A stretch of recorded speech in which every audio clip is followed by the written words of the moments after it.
Salam sehat, salam sejahtera buat semua penonton dimanapun kalian berada.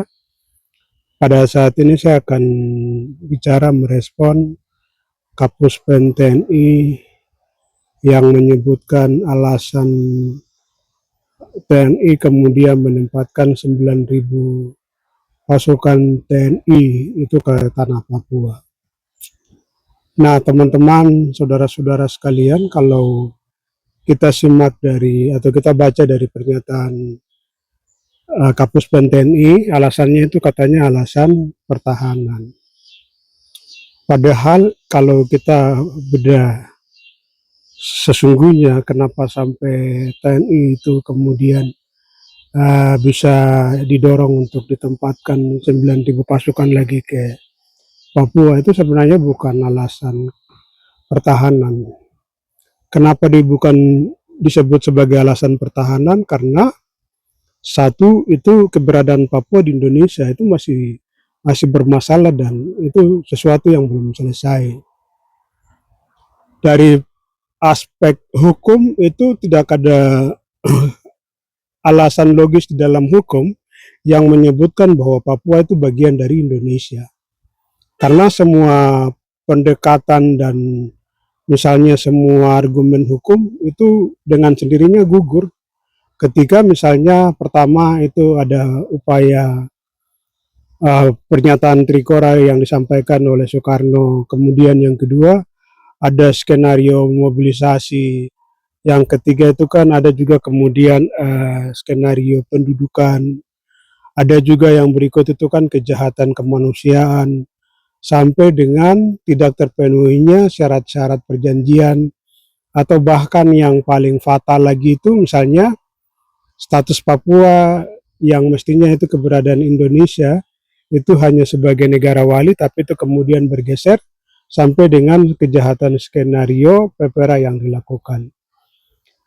Dengan mendalami hal seperti begitu, baik dari perspektif konstitusi maupun hukum Indonesia saja, itu kita bisa simpulkan bahwa 9.000 pasukan yang mau ditempatkan ke Papua itu sebenarnya itu bagian dari praktek pendudukan, tapi juga praktek kejahatan bisa yang kemudian kita lihat sebagai upaya untuk meneror masyarakat Papua, itu bagian dari kejahatan teroris, tapi juga itu bisa dilihat sebagai upaya untuk melegalkan berbagai kejahatan, yang salah satunya itu adalah kejahatan perampasan tanah adat Papua untuk menguras berbagai macam sumber alam yang ada di tanah Papua.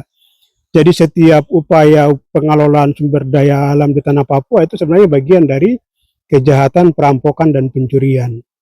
Nah, teman-teman semua kita bisa lihat misalnya contoh di Merauke, bagaimana tentara itu ditempatkan ke Merauke hanya untuk mengawal, katanya mengawal proyek pemerintah, padahal itu ada tindakan kejahatan itu merampas tanah masyarakat adat, tapi juga itu sebenarnya itu bukan proyek pemerintah, karena kalau kita bicara tentang proyek pemerintah, itu selalu didasarkan pada kepastian hukum dan pemenuhan konstitusi.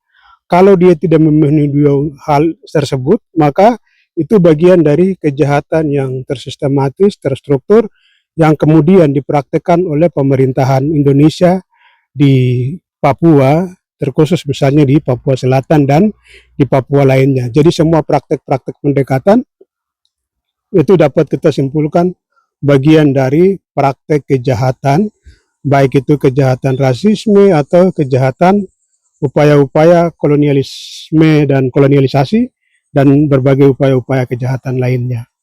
Teman-teman semua, ini bagian dari kejahatan yang mestinya kita harus bersuara, tapi bahwa apa yang disampaikan oleh petinggi TNI untuk menempatkan 9.000 pasukan di tanah Papua itu bukan untuk pertahanan, tapi itu hanya untuk sebagai tindakan untuk melakukan tindakan kejahatan teror, karena terorisme, karena itu akan meneror seluruh masyarakat, kemudian akan ada tindakan perampasan tanah adat, dan kemudian akan ada pengawalan terhadap kejahatan Indonesia dalam rangka bagaimana menguras berbagai macam sumber daya alam di tanah Papua.